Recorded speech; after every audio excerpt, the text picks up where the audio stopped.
পলাতক দলটি দেশকে অস্থিতিশীল করার সর্বাত্মক চেষ্টা করছে, বিবিসিকে বলেছেন ড ইউনূস। অন্তর্বর্তী সরকারের প্রধান উপদেষ্টা অধ্যাপক ড মোহাম্মদ ইউনূস বলেছেন, একটা পলাতক দল দেশ ছেড়ে চলে গেছে এবং এখন তারা দেশের ভিতরে অস্থিতিশীলতা সৃষ্টির জন্য সর্বাত্মক চেষ্টা চালিয়ে যাচ্ছে। বিবিসি বাংলাকে দেওয়া এক সাক্ষাৎকারে ড ইউনূস বলেন, আওয়ামী লীগ দেশকে ধ্বংসস্তূপে পরিণত করে ফেলেছে।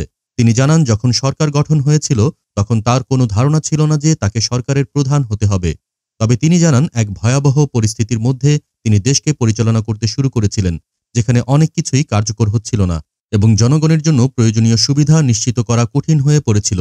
ড ইউনূস আরও বলেন, প্রথম থেকেই আমার লক্ষ্য ছিল যে দেশের ধ্বংসস্তূপ থেকে ভালো কিছু বের করতে হবে, যাতে মানুষের দৈনন্দিন জীবন সহজ হতে পারে। তিনি তার সরকারের লক্ষ্য হিসেবে দেশকে পুনর্গঠন এবং সুষ্ঠু সংস্কারের কথা তুলে ধরেন, যাতে ভবিষ্যৎ প্রজন্মের জন্য দেশটিকে উন্নত এবং শক্তিশালী করে তোলা যায়। তিনি এই কথাও বলেন যে ১৬ বছরের দীর্ঘ সময় ধরে দেশে অস্থিতিশীলতা ও দুর্নীতি হয়েছে এবং সেই কারণেই তাকে প্রাতিষ্ঠানিক সংস্কারের ওপর গুরুত্ব দিতে হয়েছে। একই সঙ্গে তিনি অন্তর্বর্তী সরকারের অর্থনৈতিক কর্মকাণ্ডের প্রশংসা করেন, যার কারণে দেশ এবং বিদেশের আস্থা অর্জিত হয়েছে। আমরা অর্থনীতি সহজ করেছি এবং দেশ বিদেশ থেকে আস্থা অর্জন করতে সক্ষম হয়েছি, বলেন তিনি। এছাড়াও ছাত্রদের একটি রাজনৈতিক দল গঠনের প্রসঙ্গে ড ইউনূস বলেন, যে ব্যক্তিরা রাজনীতি করতে চান তারা সরকারের অংশ না থেকে নিজস্ব পথ বেছে নিতে পারেন। তিনি ছাত্রদের কোনো বাধা না দেওয়ার পক্ষেই মত দেন।